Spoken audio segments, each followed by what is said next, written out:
Film Rasputin yang berbuntut panjang, tuntutan dari kisah pribadi putri yang difilmkan. Di awal tahun 1934, seorang emigran Rusia, Putri Irena Alexandrova Yusupov, menuntut ganti rugi kepada perusahaan film Amerika, Metro-Goldwyn-Mayer Pictures Corporation, karena dianggap telah merusak nama baiknya. Penuntut adalah salah seorang dari beberapa keturunan kaisar yang masih hidup. Dia adalah putri adik Tsar terakhir yang sejak tahun 1918 resmi menjadi istri Pangeran Yusupov, salah seorang terkaya di negaranya. Suaminya, waktu itu berusia 29 tahun pada tanggal 16 Desember tahun 1916 bersama dengan Pangeran Agung Dimitri, seorang politikus dan seorang dokter telah membunuh Rasputin, pendeta, penasihat raja yang sangat berpengaruh. Para pelaku beserta pendukungnya merasa bahwa Rasputin telah menghasut dan mempunyai pengaruh tidak benar terhadap Tsar dan Tsarina. Demi nusa dan bangsa, Rasputin harus dimusnahkan. Kisah dramatis inilah yang telah digarap oleh perusahaan film, menjadi sebuah film tegang dengan judul Rasputin, Pendeta Gila. Secara umum, skenario memang berdasarkan sejarah nyata. Pada kata pengantar, film ini dikatakan bahwa beberapa orang yang diceritakan dalam film ini masih hidup, sedangkan yang lain kebanyakan mati terbunuh. Tsar, Tsarina, anak-anaknya dan Rasputin muncul dengan nama aslinya. Sedangkan tokoh-tokoh yang masih hidup yang digambarkan dalam film ini, atas pertimbangan sutradara diganti namanya. Seperti halnya Pangeran Yusupov dan istrinya masing-masing sebagai Pangeran Paul Chegodiev dan Putri Natasha. Salah satu hal yang juga penting adalah adanya satu bagian cerita yang sedikit diubah. Putri sebenarnya sama sekali tidak mengenal Rasputin secara pribadi. Walau dia sudah sering mendengar nama tokoh ini. Sebelum meletusnya revolusi, Putri tidak suka menonjolkan diri. Dia lebih senang menyendiri dan tidak suka tampil di hadapan umum. Hidupnya tanpa celah, dan dia sama sekali tidak pernah terlibat dalam skandal apapun. Saat-saat hidup yang sulit dihadapinya dengan tabah. Siapapun yang mengenalnya pasti menaruh hormat, bahkan mengaguminya. Penampilannya saja demikian mengesankan, sehingga dalam waktu singkat bisa menarik banyak simpati dari orang-orang di sekitarnya. Gambaran pribadi putri inilah bagi sutradara, tidak cocok dengan konsep cerita film ini secara keseluruhan. Menurut dia, seseorang yang telah membunuh, walau dengan motivasi patriotik sekalipun, tetap tidak akan bisa menarik simpati orang-orang Anglo-Sakson. Alasan inilah yang membuat film ini, dimasuki pula unsur lain di samping patriotisme yaitu motivasi pembalasan dendam, membela kehormatan istri. Karena itu dalam film ini Putri digambarkan sebagai pengagum besar Rasputin. Dia sering mendatangi tempat tinggal Rasputin. Disinilah pada suatu hari pendeta itu berkata kepada Putri, ketika dia main cinta, kau dan aku sekarang akan menghukum Paul. Dalam film ini tidak jelas apakah Putri dirayu atau diperkosa. Terkesan atas pengalaman ini, Putri kemudian mengatakan kepada suaminya, saya rasa dia utusan Tuhan yang menjelma menjadi manusia. Saya tidak pantas menjadi istrimu. Ketika Putri menyaksikan film ini, dia merasa terpukul dan terhina. Tidak diragukan lagi, bahwa tokoh Natasha memang menggambarkan Putri Yusupov. Dengan film ini Putri merasa benar-benar seperti ditelanjangi, dan merasa dihina. Dia langsung mengambil langkah untuk mencegah beredarnya film ini. Ketika dia tidak berhasil, Putri berusaha meminta agar film ini dipotong pada bagian-bagian yang ada Putri Natashanya. Perusahaan film menolak permintaan ini. Mereka bersikeras bahwa tokoh Pangeran Chegodiev dan Putri Natasha dalam film ini hanya fiktif saja. Sama sekali tidak ada hubungannya dengan Putri Yusupov. Menghadapi sikap yang keras ini, akhirnya Putri mengambil tindakan dengan mengajukan perkara ini ke pengadilan London, dengan alasan, nama baik dicemarkan dan ia minta ganti rugi. Perkara ini mulai disidangkan di pengadilan London pada tanggal 27 Februari 1934, dipimpin oleh hakim yang terkenal pada waktu itu, Mer. Justice Avery. Putri memakai pengacara terkenal, Sir Patrick Hastings. Sedangkan perusahaan film memakai 4 orang pembela yang dikepalai oleh pembela kelas 1, Sir William Jowett, yang seperti halnya Hastings, juga termasuk pembela elit di Inggris. Dalam pidato pembukaannya, Sir Patrick Hastings membeberkan pembunuhan Rasputin dan latar belakang pembunuhan ini. Dibeberkannya juga semua pengaruh-pengaruh buruk, petani Rusia, yang sederhana ini terhadap pasangan kepala negara. Diterangkannya juga, bahwa pengaruh ini diperolehnya berkat keberhasilannya menyembuhkan putra kaisar dari pendarahan yang hampir merenggut jiwanya. Kemampuan ini dianggap berasal dari kekuatan hipnotis gaib. Semua orang, Bahkan sampai kalangan tinggi, juga percaya bahwa dia, utusan Tuhan, bahkan mereka menganggapnya, manusia Tuhan. Eksesnya dalam bidang seks tidak mengurangi simpati orang terhadapnya.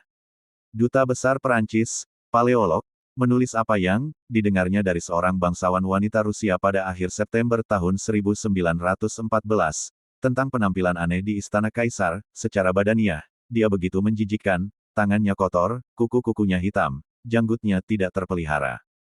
Namun saya akui, bahwa dia begitu menyenangkan. Perangai dan fantasinya luar biasa.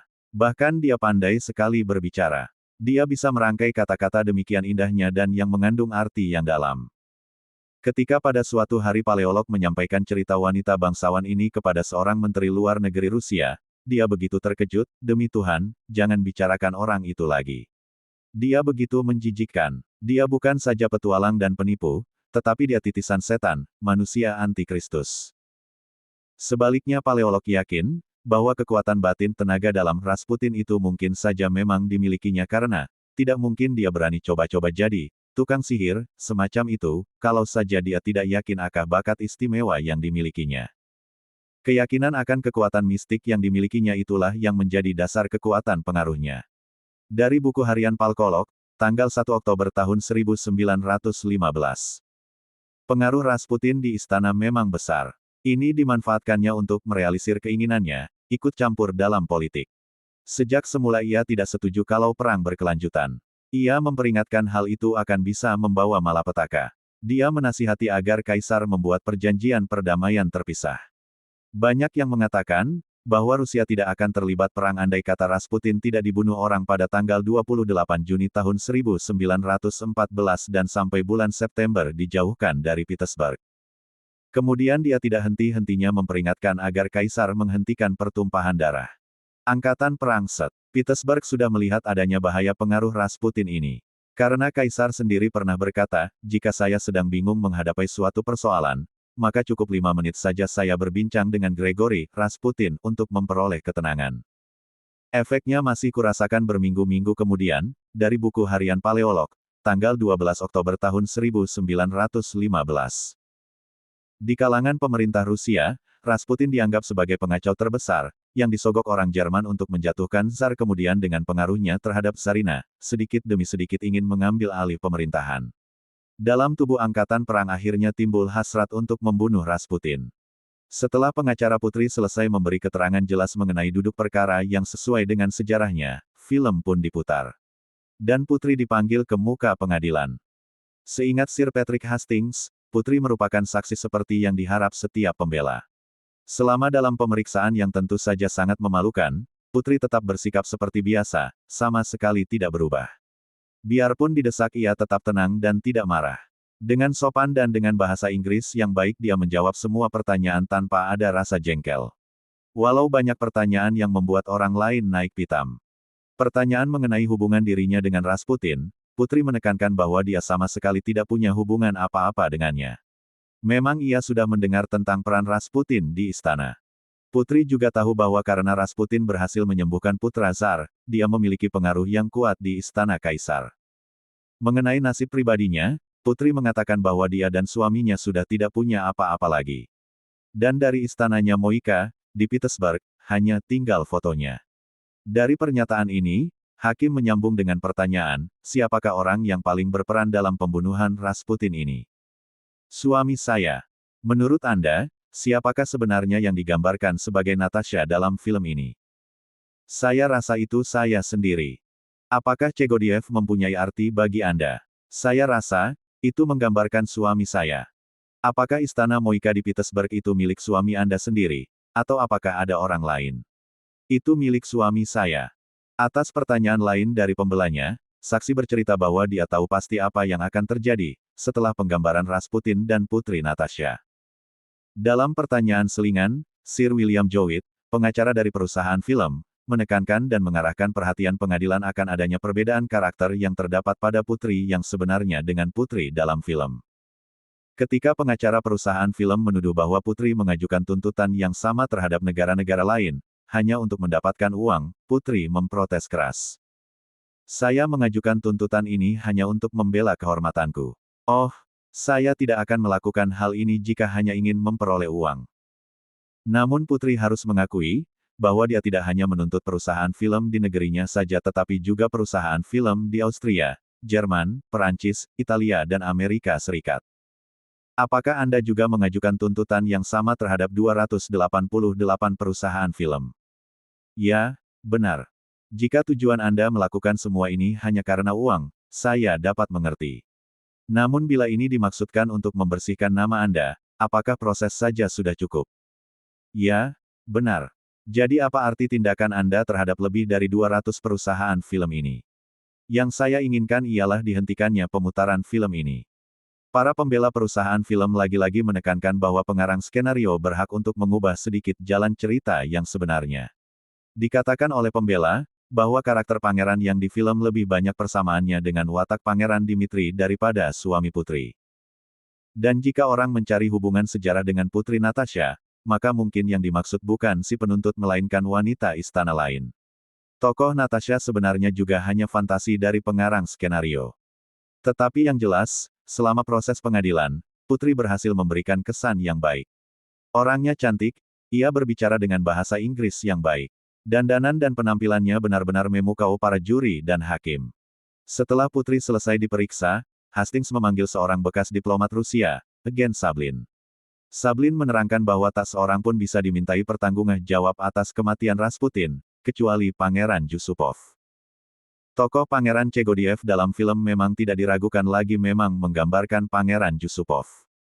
Demikian juga tokoh Natasha merupakan gambaran istrinya. Film ini memang mengejutkan bagi mereka. Demikian kesaksiannya. Sir Patrick Hastings sebenarnya lebih senang bila Pangeran Yusupov tidak diinterogasi dulu, karena dia pernah membunuh orang. Nanti ia harus mengakuinya di depan umum. Penggambaran itu nantinya bisa memberi kesan kurang baik bagi para juri. Tetapi pihak lawan memaksa saksi ini maju ke pengadilan, kalau Putri Yusupov bersikeras tidak terlibat dalam pembunuhan Rasputin. Penampilan pangeran ini sama meyakinkan seperti istrinya dan jawabannya mantap dan sama sekali tidak gelisah bila ada pertanyaan-pertanyaan yang gencar. Dia menceritakan, mengapa dia sampai pada keputusan menyingkirkan Rasputin. Di kalangan patriot Rusia, ada keyakinan bahwa pendeta ini sebenarnya mata-mata Jerman, yang ingin menjatuhkan kekuasaan jenderal dan menteri yang berpengaruh, dan bermaksud menggeser Tsar untuk kemudian menandatangani perdamaian tersendiri. Orang semacam ini yang harus disingkirkan dulu. Demikianlah ceritanya, waktu itu malam tanggal 16 Desember tahun 1916. Rasputin diundang ke istana untuk dijamu makan kue dan minum anggur. Seorang dokter dari komplotan mereka telah membubuhi racun ciankali dalam hidangan itu, yang cukup untuk mematikan seekor lembu jantan. Dia dijamu di sebuah ruang bawah tanah yang kedap suara yang dalam waktu singkat diubah menjadi ruang besar yang indah yang pantas untuk tempat pangeran menerima tamu istimewa. Sementara anggota komplot lain memutar musik gembira di tingkat 1. Waktu mendengar musik itu, Rasputin bertanya, apa arti musik itu? Dikatakan oleh pangeran bahwa istrinya sedang menjamu tamunya di tingkat 1 dan tamunya ini senang musik tersebut. Pangeran menambahkan tamu-tamu dan istrinya akan segera turun menemui dan berkenalan dengan Rasputin. Sebenarnya semua itu tipuan. Istri pangeran waktu itu tidak berada di istana, lah sedang ke Krim dan sama sekali tidak tahu menahu apa yang sedang terjadi di istananya. Sebenarnya Rasputin sudah sering mendengar tentang kecantikan istri Yusupov. Dan sudah lama berhasrat untuk berkenalan dengannya. Anehnya dalam jamuan ini, Rasputin selalu menolak minuman maupun kue yang ditawarkan kepadanya. Apakah dia sudah mencium akan adanya bahaya? Yusupov terus mengajak dia bercakap-cakap sambil main gitar. Akhirnya Rasputin menerima juga tawaran anggur dan kue yang segera direguk dan dimakannya. Yusupov menahan napas. Tetapi tidak terjadi apa-apa. Pangeran heran dan bingung. Yusupov tidak mengetahui bahwa ciankali tidak berbahaya bila dimakan dengan gula. Kue dan anggur yang manis telah menetralisir racun ciankali. Pendeta hanya mengeluh sakit perut saja. Dengan alasan mau mengambil obat, akhirnya Yusupov dengan putus asa naik ke tingkat 1 menemui kawan-kawan untuk membicarakan hal itu.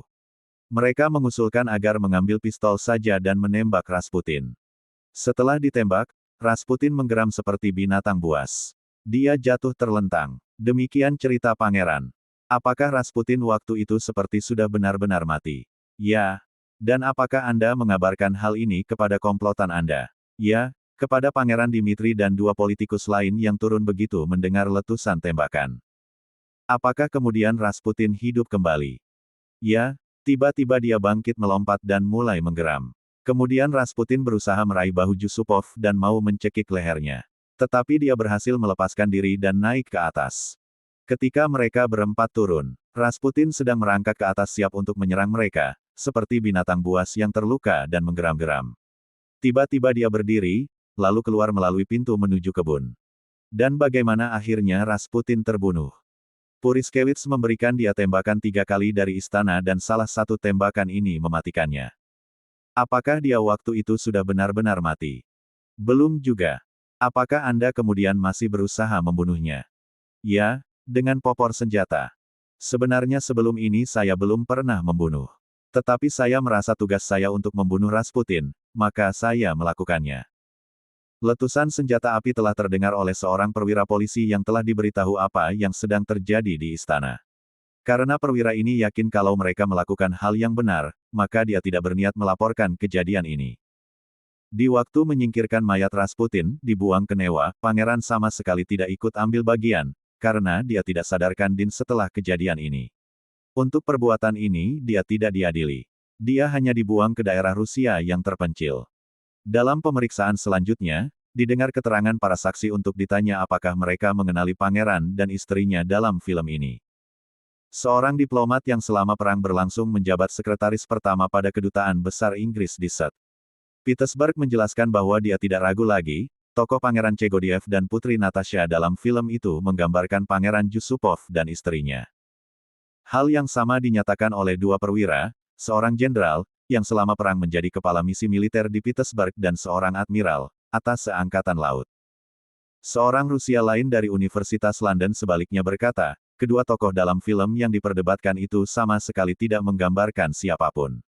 Dan sangat berbeda dengan Pangeran Yusupov dan istrinya. Pembela perusahaan film kemudian hanya dapat mengharapkan sukses jika berhasil meyakinkan para juri bahwa menurut orang yang tidak tahu apa-apa, tidak ada kesamaan antara tokoh-tokoh film dengan pasangan suami istri Yusupov. Sir William Jowett meyakinkan para juri bahwa mereka bisa membuktikan bahwa karakter tokoh di film sangat berbeda dengan pasangan Yusupov. Tetapi bukti berkata lain. Dengan demikian pembela putri, Sir Patrick Hastings, tidak usah susah-susah. Setelah dia membeberkan sekali lagi semua dasar-dasar identitas yang menyamai tokoh dalam film dan yang sebenarnya, dia pun menambahkan. Jika tergugat menang, maka perusahaan film akan mendapat hak seenaknya memfilmkan kehidupan pribadi seseorang, tetapi mengingkarinya kalau digugat oleh orang yang bersangkutan dengan alasan, dan danannya lain atau mereka berhak untuk mengubah jalan cerita yang sebenarnya. Tentu saja hal ini tidak bisa dibenarkan. Dalam kasus ini hal yang tak bisa diungkiri, putri di sini ditampilkan sebagai seorang wanita yang dinodai oleh seorang bajingan. Ini adalah pelanggaran berat terhadap kehormatan seseorang, dan ini harus dipertanggungjawabkan oleh perusahaan film yang bersangkutan. Keputusan hakim dapat diduga, karena tampaknya dia menaruh simpati pada penggugat. Sudah ada saksi yang mengatakan bahwa tokoh Natasha memang menggambarkan pribadi Putri Yusupov. Kalau pembela perusahaan film mengatakan bahwa tidak apa-apa kalau wanita diperkosa, pendapat itu tidak bisa diterima. Selama 2 jam para juri berembuk. Kemudian akhirnya diputuskan, perusahaan film bersalah dan untuk itu mereka harus membayar ganti rugi sebesar $25.000 kepada putri. Perusahaan film naik banding karena ganti rugi dianggap terlalu tinggi. Pengadilan banding menolak, karena mereka menganggap itu suatu keputusan yang seadil-adilnya. Keputusan ini diterima perusahaan-perusahaan film dengan sangat terkejut. Sejak itu dalam menggarap kejadian modern yang sifatnya pribadi, orang lebih berhati-hati.